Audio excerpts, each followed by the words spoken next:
Selamat pagi, bertemu kembali di pembelajaran kita pada hari ini. Di kesempatan ini kita memasuki tema 8 subtema 3 pada muatan pembelajaran matematika.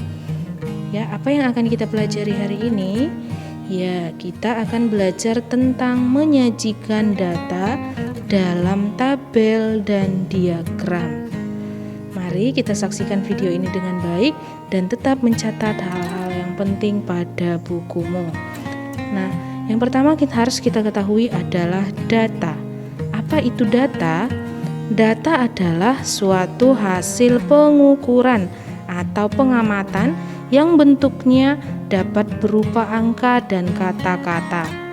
Dengan kata lain, data adalah catatan informasi mengenai suatu hal, baik dalam bentuk angka maupun kata. Pengumpulan data dapat dilakukan secara langsung maupun tidak langsung. Sekarang kita akan mengetahui contoh-contoh data. Ya, yang pertama yaitu data tinggi badan, yang kedua data berat badan, dan yang ketiga data makanan kesukaan, dan masih banyak lagi contoh-contoh data yang lainnya. Nah, bagaimana cara mengumpulkan data? Ya, yang pertama adalah dengan wawancara. Ya, anak-anak sudah pernah melakukan wawancara untuk mendapatkan suatu informasi. Nah, dalam kegiatan wawancara ini kita melakukan kegiatan pengumpulan data yang dilakukan secara langsung dengan tanya jawab bersama dengan narasumber. Yang kedua, pengamatan secara langsung. Dan yang ketiga, menyebarkan kuesioner atau angket, di mana kuesioner atau angket ini berisi daftar pertanyaan yang harus dijawab oleh responden. Ya, responden itu orang yang diberikan kuesioner atau angket tersebut. Nah, kemudian data-data tersebut dapat kita sajikan dalam beberapa bentuk. Yang pertama yaitu data dalam bentuk tabel. Contohnya seperti ini ya. Kemudian yang kedua data dalam bentuk diagram ya. Pada kesempatan ini yang akan kita pelajari yaitu data dalam bentuk diagram batang. Ya, sebenarnya masih banyak bentuk-bentuk diagram yang lainnya, tetapi saat ini kita akan belajar tentang diagram batang. Nah, perhatikan gambar atau ilustrasi berikut ini. Ilustrasi ini menceritakan bahwa anak pramuka sedang melakukan petualangan. Saat melakukan petualangan, mereka menemukan banyak tanda. Tanda yang digunakan yaitu berupa bendera, ya. Nah, bendera tersebut memberikan arti sebuah petunjuk kepada mereka dalam melakukan petualangan tersebut, ya. Bendera berwarna merah artinya belok kiri. Bendera berwarna kuning artinya belok kanan. Dan bendera berwarna hijau artinya jalan lurus. Di dalam perjalanan mereka melakukan petualangan, mereka menemukan 4 bendera warna merah, 7 bendera berwarna kuning, dan 3 bendera berwarna hijau. Nah, data-data tentang warna bendera yang mereka temukan selama petualangan akan kita buat ke dalam bentuk tabel ya. Nah, yang pertama kita lakukan adalah membuat judul tabelnya ya, yaitu tabel bendera yang ditemukan. Itu adalah langkah pertama dalam penyajian data dalam bentuk tabel. Nah, kira-kira hasilnya seperti ini ya. Dalam bentuk tabel disajikan, paling atas dibuat nomor, jenis bendera, banyak bendera yang ditemukan, dan ditulis dalam bilangan ya.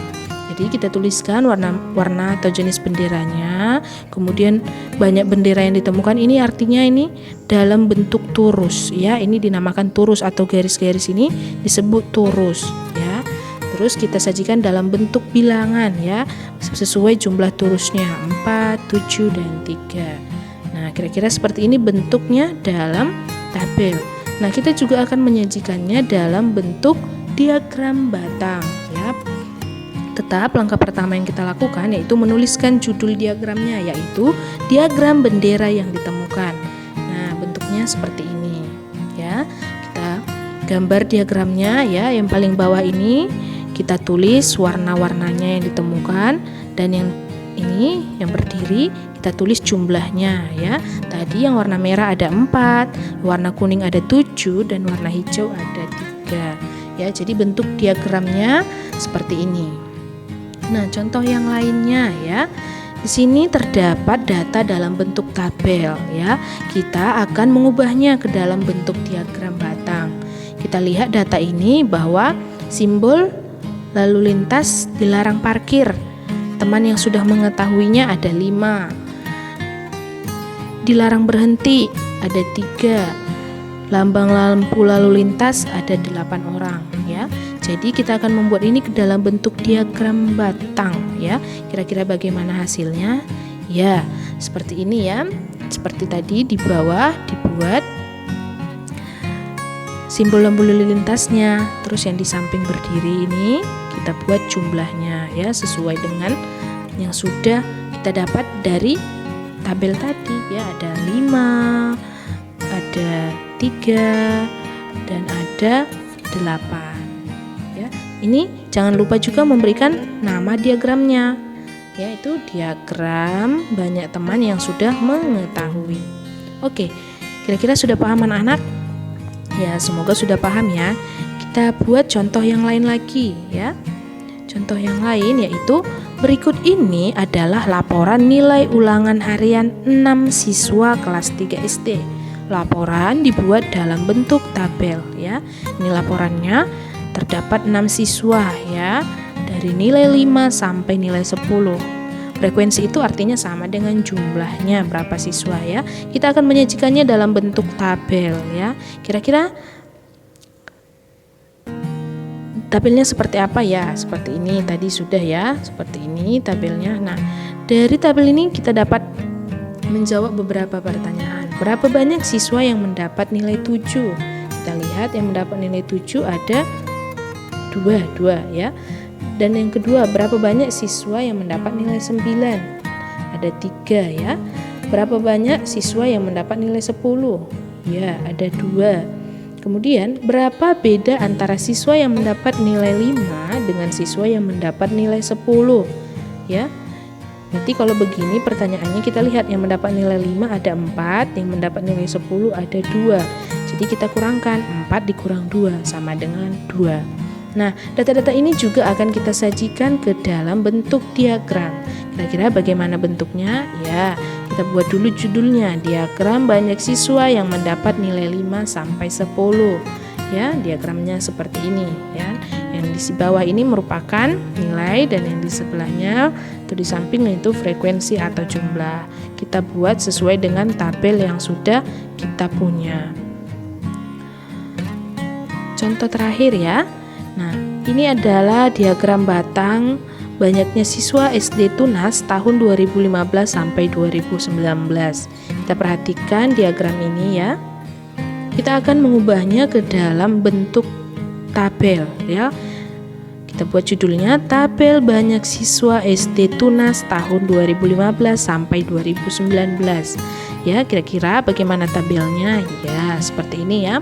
Nah, kita lihat pada tahun 2015 ada 124 siswa.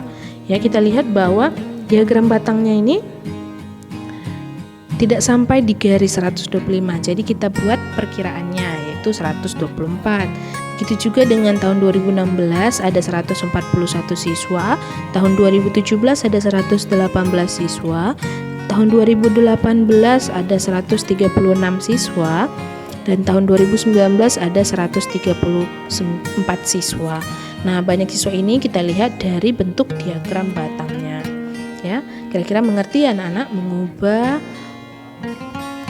diagram ke tabel atau tabel ke diagram. Nah, untuk latihan di rumah, anak-anak dapat mengerjakan soal-soal latihan nomor 1 dan 2. Ya, diperhatikan seperti penjelasan yang sudah Ibu berikan. Nah, demikianlah penjelasan Ibu mengenai materi hari ini. Semoga bermanfaat bagi anak-anak dan membantu anak-anak dalam mengerjakan soal-soal yang berhubungan dengan penyajian data melalui tabel dan diagram. Selamat belajar dan terima kasih.